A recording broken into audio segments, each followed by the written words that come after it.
Hey everyone, welcome back to another episode of Absolutely. Today we're going to be talking about Suicide Squad Kills the Justice League's not sending out reviews. Should they? Should they not have? What is going on? Now, I do want to, just for disclaimer purposes here, just so you guys know real quick, I have been hired by WB to do a couple of projects on Comicstorian. I also flew out by them in December to play the game. I do enjoy what I got to play, which was 6 hours of Chapter 3. Just putting that out there so you know where I'm coming from with this. And my overall opinion is simple. If you like Outriders, Borderlands, Destiny, you're gonna love this game.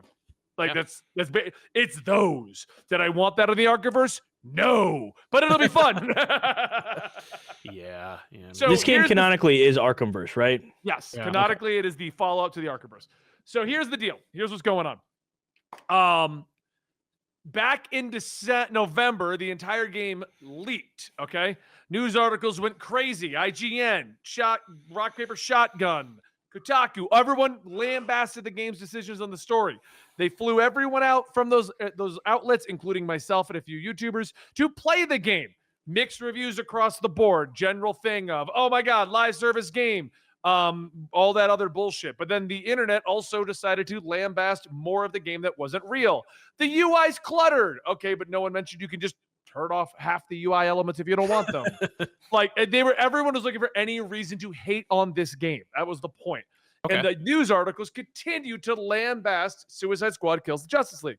Literally nitpicking anything that the internet was talking about because it was January and that's all anyone was talking. There was nothing going on. Yeah. So everyone is just shitting on this game that doesn't even exist yet. WB has gone into full defensive mode, explaining full out the game is going to be a live service. Battle passes will be never ending, so you don't have FOMO. We will be giving you this much content on a regular basis. The main story is self incomplete. You don't have to continue playing it. They've literally responded to every one of the criticisms with ways that people want, and then people find something else to lambast. Sure. IGN, they've all continued to shit all over it. So what ended up happening was WB didn't send any codes out. They're like, we're not giving you early. And what has already been shown is WB has literally shown off the entire season 1 of the game. They have shown the entire series of how loot works. They have had people playing the game, putting up entire series of footage. They have shown boss fights, mini games, story. There's no question what this game's about and what it's going to be. Like at this point. Okay. Yeah. And they just told the reviewers, no, we're not sending you codes. And then the guy at IGN went on Twitter to cry about it. What? Dude, welcome to IGN. They review games poorly and they cry about nonsense. Their takes are horrible. See, he went on Twitter crying about it. Everyone's like siding with him, against him, blah, blah, blah. But that is what our discussion is today. Mm-hmm. Should WB have sent review codes out to everyone? We'll discuss the cases of Suicide Squad, which is kind of unique because of how much footage and everything is out. Yeah. Versus a normal game. Yeah. Because it's a weird situation. If you know the reviewers are going to shit on your game or your movie or your comic book because they inherently don't like what you're doing. Right. Because they don't agree with the premise itself. Right. Yeah. Should they still be sending out review codes? Dude, it's up to them. I mean, they're a company. They are not beholden to any expectations, moral standards, or codes. I understand the no. I think that if they want to make their decision, it'll really impact them one way or another, right? Like, how will withholding preview codes to reviewers really impact them? Honestly, as an experiment, I'd love to see that. So, please don't issue the codes. I want to see if reviewers really have any influence over the game, and its sales, especially with a franchise game like this. I doubt it. I genuinely think that if IGN gives it a 1, 3 weeks before the game comes out, I don't think that really affects it because I think people are going to play it one way or another. I mean, unless it's a broken game, like the Gollum game, where it was it's a broken game. Here is footage of it being broken. Outside of you seeing the bugs themselves, I don't see games doing poorly because of reviews. Word of mouth, that's another topic entirely. Word of mouth is a whole different beast. Well, I was going to say, because the general consensus is if codes don't get sent out, the game must suck. Right. That's the general same thing with movies and everything. No reviewers. Yeah, honestly, exactly. At this point, I'm tired of this version. I feel like several years ago, we would get a couple trailers of things that we wanted to see that wouldn't give away the plot, and then we would go see it, whether it's a movie or a video game or whatever. Yes, there were reviewers, but now it's just such a terribly self-indulgent echo chamber culture of like, okay, let's all have the same opinion and then repeat it on a loop. And you know what? There are some games that just aren't good that some people have the most fun with. And some people hate them.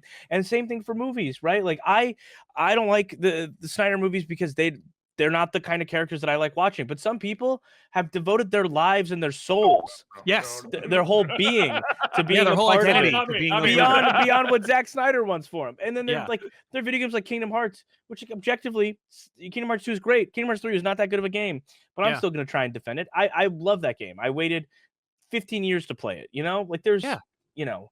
So I don't care what IGN has to say. I don't care what anybody has to say. If I enjoy a game, I enjoy it. Like people were criticizing Spider-Man 2. And I have some criticisms of it, but I mainly enjoyed that game. And that's where I'm leaving it. I had a lot of fun. Would I recommend it to people? Yeah. I think I'll recommend it to people who I think would enjoy this type of game. That's that.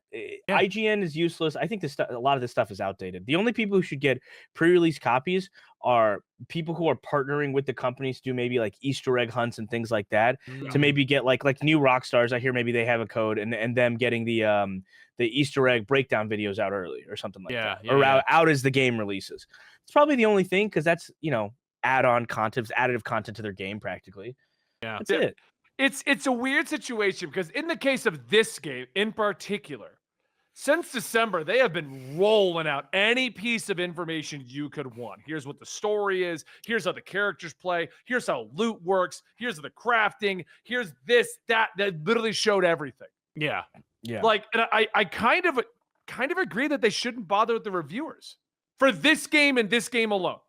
Because like one of our guys in our chat just said, oh, well, WB's cowards. I don't think so. They literally gave everyone access to the game in December, and those people put out their opinions then. The version I played in December is the version you're going to play tomorrow. Right. Like, it's the game. They put out their opinions. So why send another copy to get the same review? Right. When WB themselves just put out every bit of information you could want on this game. Yeah.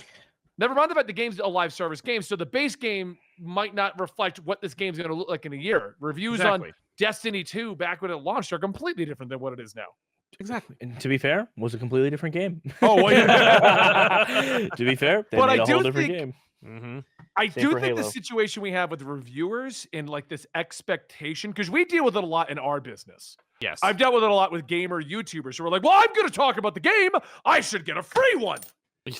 Why? Dude, it's $60 also. Your 35 videos you made on it, I hope you recoup the $60. Yeah. That's what I mean. It cost the game. That's a constant argument I see on Twitter where people be like, well, they didn't send me a copy of the game, so I'm not covering it or I'm not streaming it. Like, who the cares? Yeah, I accept every free game I get, and I buy any game I want that isn't free. Like, and I'll review. I feel actually like, when we do reviews for books, like comic books, I am not on many press lists. I'm on DC's press list, thankfully, and it's just. But I keep forgetting, like because I'm also a fan, like so I'll buy books, but I'll forget that like I'm on a press list. So like then I'll go, oh yeah, I just bought a book that I have like a PDF for, and but at the same time, like I don't feel entitled to that, but there is an expectation across the board for people who are like, I should get a free book. Like I should get like if you're gonna let me talk about it, and it's like, dude, there is no true correlation between like a review and a sale. There isn't, and companies are understanding that. So like you guys came up in the original brand deal bubble where like they're like, hey, how you doing? Here's some money. Talk about things that absolutely will never translate. Come look at our the best offer I ever got was they wanted me to promote a dress from like the Marvel Universe line. Ah, yes. How the hell am I gonna do that? Like, you're gonna put it on. You're gonna look goddamn great in it, Benny. Looks hot. I hope somebody wears it, and I want to wear it. That's bizarre. You guys came up in that bubble. Well, brands specifically in the last 3 years are like, these are not correlating with sales. Turns out if we get 30 fashion influencers that rate products every day, talk about our products, people don't actually care about their opinions, therefore won't buy our products. So it's a whole different landscape. So it comes these reviewers, there is no value. Buy the game yourself, and then, hey, be so good at your review, be so comprehensive that fans pay you through the fact that they watch your videos and you build an audience, and that's where you get your money from. look, I've been really lucky. I've gotten a lot of really cool stuff and press kits and boxes and things over the years. I've never once felt entitled, and I've always felt really grateful for receiving it. Yeah. And I think that's the way you should be. At no point was I like, okay, now I'm at X amount of million followers. I deserve this. I'm not going to be thankful or excited. Yep. No, even if it's something I don't really care about, like these are right there. Those are all boxes from Razer. They sent it to me because I went to a party. I don't actually need it. It's like webcams and mouses, things to that me. I probably will. But I actually could use that for legit. Like if you could send no, that to me. I will. I'll mail it to I'll you. say Razer sent it, whatever.